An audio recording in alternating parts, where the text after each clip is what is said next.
So, despite the supercharger being done, the car driving and running and idling great and everything, all that good stuff, the rear end howls like crazy. It howls like a pack of wolves. So, today, I'm taking apart the rear end. I'm gonna pull everything out and then I'm gonna put it back together, and I'm gonna show you a mostly step-by-step process of how to do all that. So, here we go. Just a heads up, I had to do this process 2 times because the first time I was cheap and I only replaced the bearings and races. The second time I rebuilt the whole rear end. Footage you see recorded with the camera are from when I did it the first time.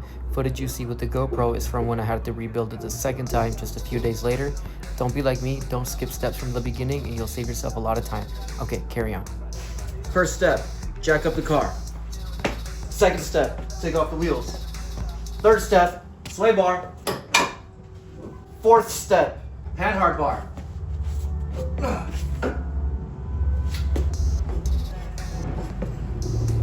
And now we're gonna unbolt the drive shaft from the rear differential. I already loosened up 4 of the bolts. Damn. Ow, my face. There we go.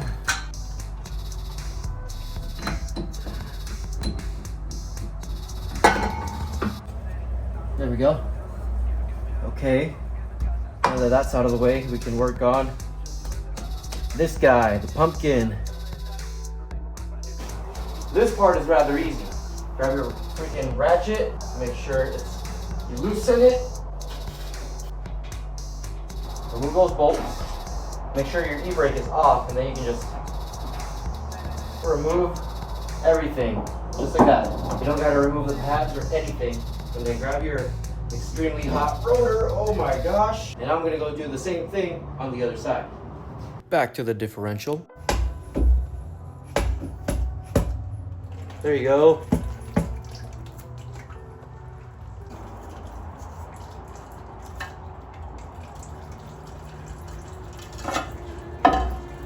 I'll put this to the side for now.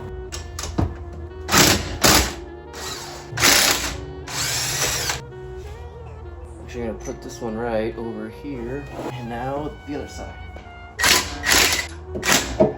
I happen to have a True Track diff, so instead of having a bolt like all you regular folk, I get to play around with a snap ring. I'm gonna do this like this. Whoa, hey, slow your roll there, buddy. I'm gonna pull this over here. Now that that is done, I'm gonna grab this guy right here with a magnet. I'm gonna put it right here next to his brother. And now I can remove the C-clips for the axles. And this always takes a little bit of, what do you call it, persuasion. There we go. That's one. I got the other side off camera.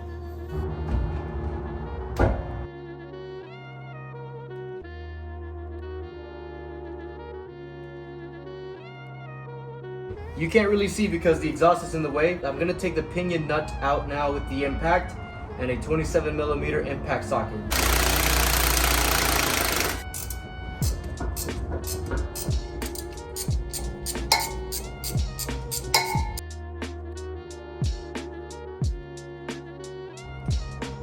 Please. Okay. Pinion flange is off. You know what that means? I got it. You weren't able to see, but I was able to take out the seal, and out with it came the bearing. I mean, look at this thing, jeez. Been on the rough side of things. Can't forget the oil slinger, which I threw over here as to not lose it, and look at that, now I can't find it. This guy right here. So I'm actually gonna reuse this. I'm gonna clean it up, I'm gonna reuse it. I'm gonna put it here for now. Now I'm gonna hammer out that race, as well as the race on the inside. So once I get that all done, I'm gonna take the carrier and everything to the shop and get those bearings in. And then tomorrow, I'm gonna put it all back together and hope that it doesn't scream anymore. If at that point it still screams, so will I. Wish me luck. All right, that's one. Yeah. Okay, that's the races. Woohoo! Just realized I did not record the process of taking the ring off the carrier. So There it is. 410 gears. Crush sleeve, pinion nut, ring, and pinion. Let's get it on the carrier. Okay. Here's the ring.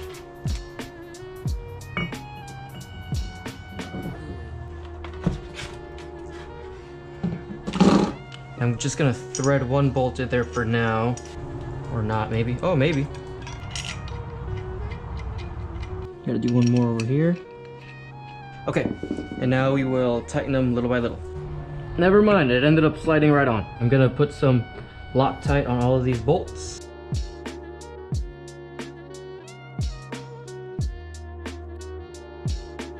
So I'm gonna tighten these one by one with the impact, just very lightly.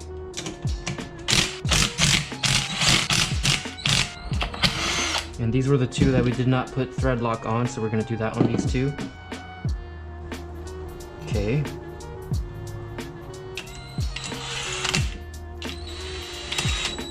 Next step is to torque these all to 98 to 102 foot-pounds. Okay, I found the method. I've got this one torqued to 100 foot-pounds. The rest of them are, I've been slowly working my way up to 50 and then going to 100. So this one's next. First, I'm gonna slide the socket on, grab the pry bar right here. The first way to get it most of the way. Apparently not. That's nice and centered, this is nice and low.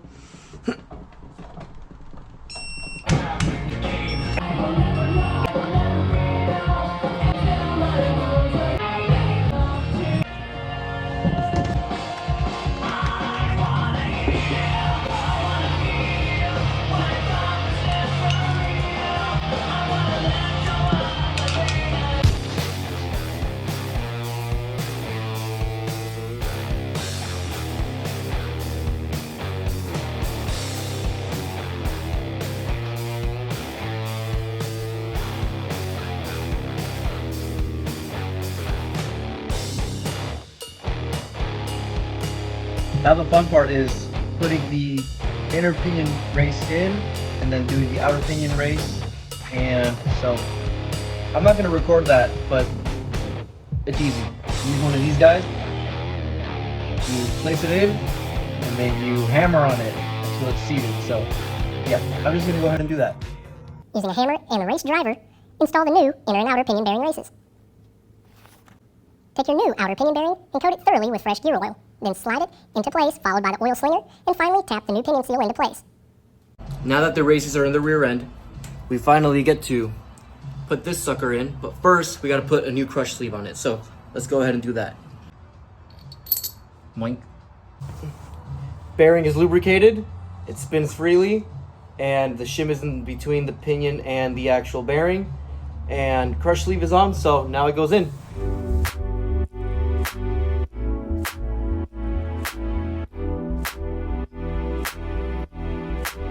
We are now going to set the torque spec on the pinion nut now that the crush sleeve has been, well, as its name implies, crushed.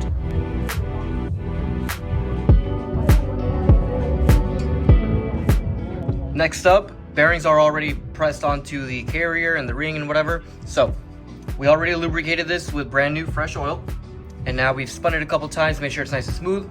We put the race on, make sure it's nice and lubricated as well. Put it on, give it a nice spin, make sure it's nice and smooth.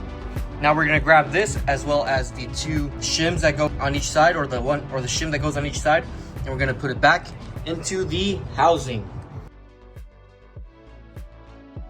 Here's what my original pattern looked like after I did the full rear end again. You can see the pattern is a little bit on the outside, but that was at 10 thousandths, so I sent it, I drove it, it was quiet, but then it got to be a little noisy, so I re-shimmed it again, and I got it to 8 thousandths, and it was way better. So enjoy these clips of me struggling to get it in. Thanks.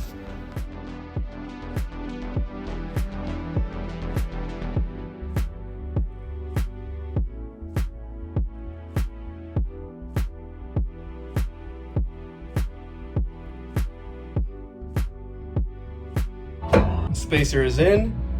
Now just gotta put on the whatever this thing is called.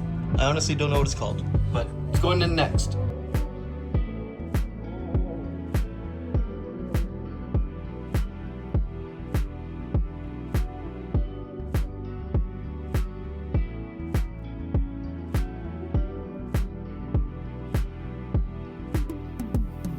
Now, I'm gonna reconnect the end of the drive shaft, and then while this still cures, I'm gonna put the brakes back on. So I'm gonna get that done.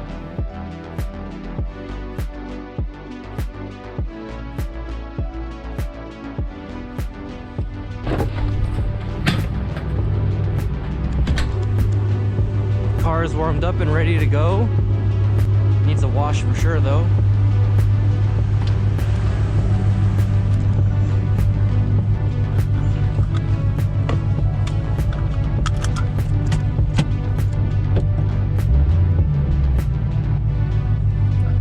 I need a windshield ASAP.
That being said, I'm at the car wash. I'm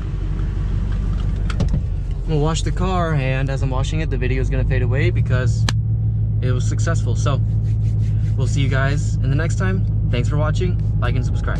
Bye.